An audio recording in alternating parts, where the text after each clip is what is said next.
This video will guide you through starting appointments, appointment recordings, and policies for student attendance using SARS Anywhere and Zoom.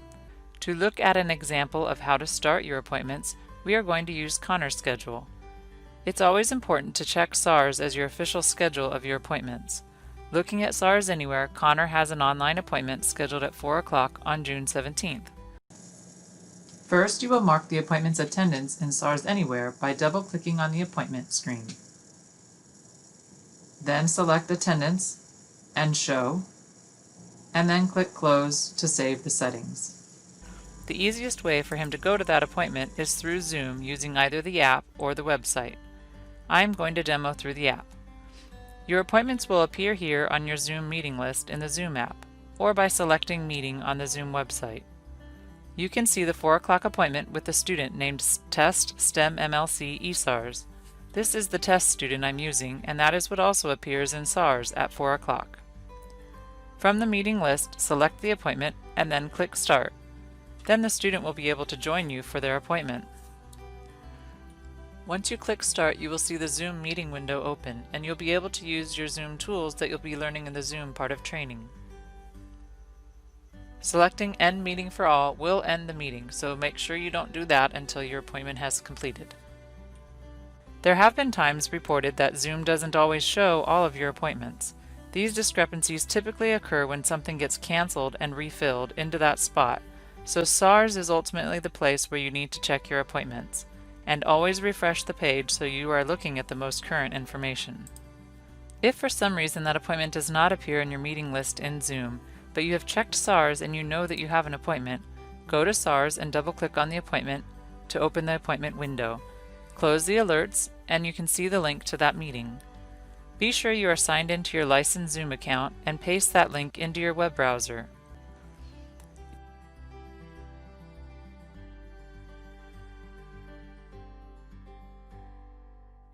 It is important that you start your appointments on time so that the student isn't confused when they go to that meeting link by getting information that tells them that there's nobody there or that the meeting hasn't started yet. You are required to record every single appointment for departmental information, and so we can verify that the appointment occurred and you can get paid for those appointments. You will follow the steps in the employee manual to go to the Zoom website and set up automatic recording, as well as establish additional required Zoom settings. During an appointment, you will know the meeting is being recorded because it should announce for you, and you should also see a cloud icon with a red dot telling you it's recording in the cloud. Because I'm not truly set up as a tutor and my account wasn't set to automatically record, it's not recording this appointment.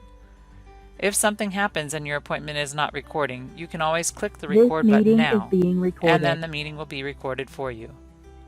You are required to record your appointments, but you can also offer for the student to record the appointment if they would like to refer back to it later. Hover over the student's name on the participant list and click More.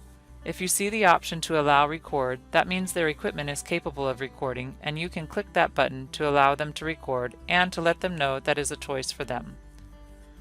My current student here does not have that option appearing because his tablet does not have the capability to record. But this student does have that option, so this is what it will look like.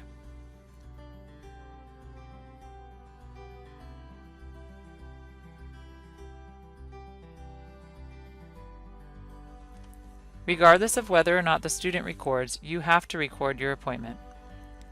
Once your appointment is done, you will get an email from Zoom in your work email account. That will include the recording link. Forward to stemlc@miracosta.edu so that we can save it as a record, and also put the shift into your Sling schedule as a worked appointment shift that you will be paid for. So your shift named Check SARS for Appointments will be replaced with a shift named MLC or STEM Appointment. And those are your paid shifts. So you'll want to double check that we get those updated in Sling so it matches your time worked that you are going to enter into Workday. Sometimes the same student will schedule you for back-to-back appointments. For example, this person has a 4 and a 4:30 with Connor. Since every appointment has a unique meeting link, if you look at the Zoom links for these appointments, the 4 o'clock ends with 5811 and the 4:30 appointment has a different link ending in 7937. If Test, the student, shows up for their first appointment at 4 o'clock and you continue working with them for the second appointment at 4:30, you do not need to switch from one link to the other. Really, the only time you would use this new link is if they did not show up for the first appointment, meaning you waited for them and they no-showed. Then, at 4:30, you would need to go to the link for that appointment and wait for them to see if they come. I'll show you what happens when someone cancels an appointment. If they go online or they contact us and they wish to cancel their appointment, you won't get a notification from SARS, but you should get an email from Zoom.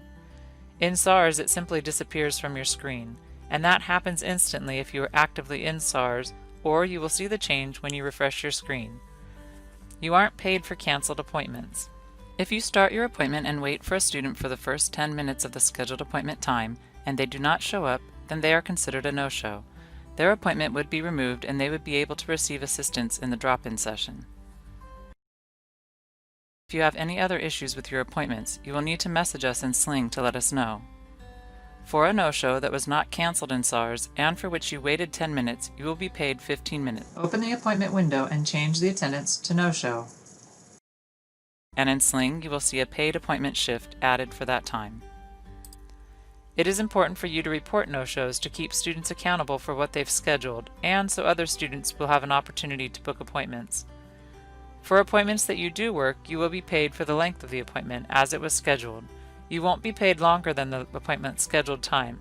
So if this appointment starts at 4:30, you will be paid beginning at 4:30, and since it's a 25-minute appointment, that should end at 4:55. You will need to end on time and you will be paid for the full 30 minutes. If needed, be sure to set an alarm on your phone to alert you when your time is up.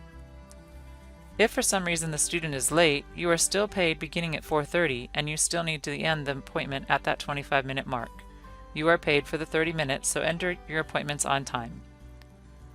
Always encourage students to make use of drop-in tutoring in addition to their appointments, especially if they need additional assistance at the end of your appointment time.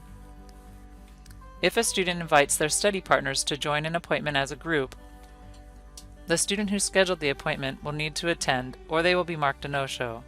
That student who has scheduled the appointment also gets to direct the questions that are asked during the session. You will need to get the names and student ID numbers of all students in attendance and give that information to the coach on duty when the appointment is finished.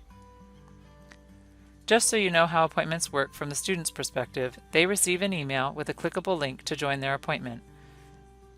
They also have our contact information if they have any issues joining. Let us know if you have any questions.